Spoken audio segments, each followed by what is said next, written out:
एक अत्यंत ही महत्वपूर्ण सूचना मैं आपको दे रहा हूं। कई सारे छात्र मुझे मिले हैं जिन्होंने एनटीपीसी के फॉर्म को अप्लाई करने के दौरान या एएलपी के फॉर्म को अप्लाई करने के दौरान उन्होंने क्या किया, दो अलग अलग जोन से उन्होंने फॉर्म भर दिया। एक बच्चे आप ही की क्लास के थे जिनकी शिकायत थी कि मैंने अपने साथी को फॉर्म भरने के लिए सर दिया था, लेकिन उससे बातचीत नहीं हो पाई और उसने कहा कि हम अभी नहीं भर पाए हैं, समय नहीं मिल पा रहा है, भर देंगे। लास्ट डेट जब आ गया सर, तो मैंने उससे फिर संपर्क किया तो शायद बात नहीं हो पाई, तो मैं जाकर के साइबर कैफे में अलग जोन से फॉर्म भर दिया। मैंने मुंबई जोन से अप्लाई कर दिया और उसका दोस्त उसी दिन अहमदाबाद जोन से भी उसके लिए फॉर्म भर दिया।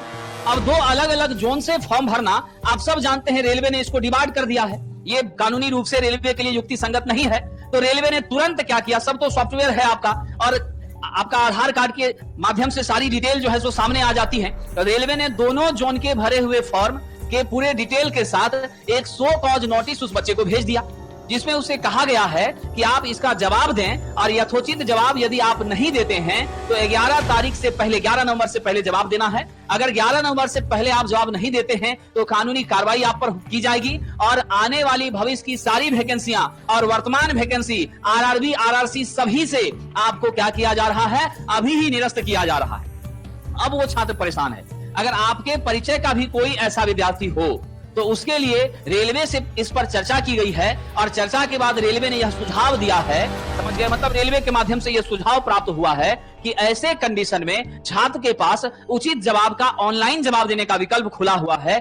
इसके लिए आप जिस जोन का यह शिकायत आया है, ठीक है, तो उस जोन के फॉर्म को आप जहां फॉर्म भरे हैं उसी पोर्टल पर जाइए। उसी पर एक आपका क्या हेल्प डेस्क है, क्या है साहब जी, हेल्प डेस्क है। उस हेल्प डेस्क को आप क्लिक करिए, वहां क्लिक करके अपनी सारी जानकारी वहां प्रेषित करिए, ठीक है। तो अगर वो 3-4 दिन के अंदर कर दे रहे हैं, ये नहीं कि 11 नवंबर तक, मैं आज ये सूचना आपको दे रहा हूं, आज के 3-4 दिन के भीतर, यानी आप मानकर चलिए दीपावली से पहले आप कर दे रहे हैं, तो हो सकता है कि बहुत सॉफ्ट रवैया आपके साथ अपनाया जाए और आपके एक बोर्ड को, एक जोन को कैंसिल करके एक जोन के फॉर्म को स्वीकृति प्रदान की जाए और आप हर तरह के संकट से बच सकते हैं। अगर आप लेट कर देते हैं तब वैसी परिस्थिति में आपके पास विकल्प है कि फर्स्ट क्लास न्यायिक दंडाधिकारी से आप जाकर के कोर्ट में, सिविल कोर्ट में पूरा विवरण के साथ अपनी बातों को रखेंगे। रखने के बाद वह डिटेल जैसे आपको पीडीएफ में रेलवे ने भेजा है, वैसे ही रेलवे के मेल पर आप वैसा ही पीडीएफ जवाब में उसको भेजेंगे।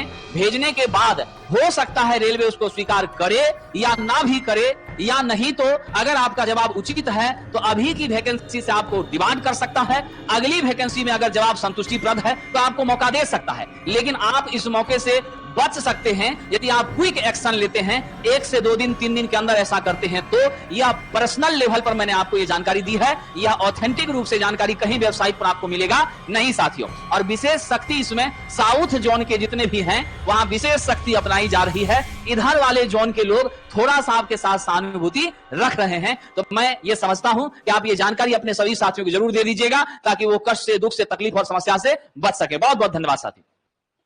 चलिए आगे बढ़ते हैं।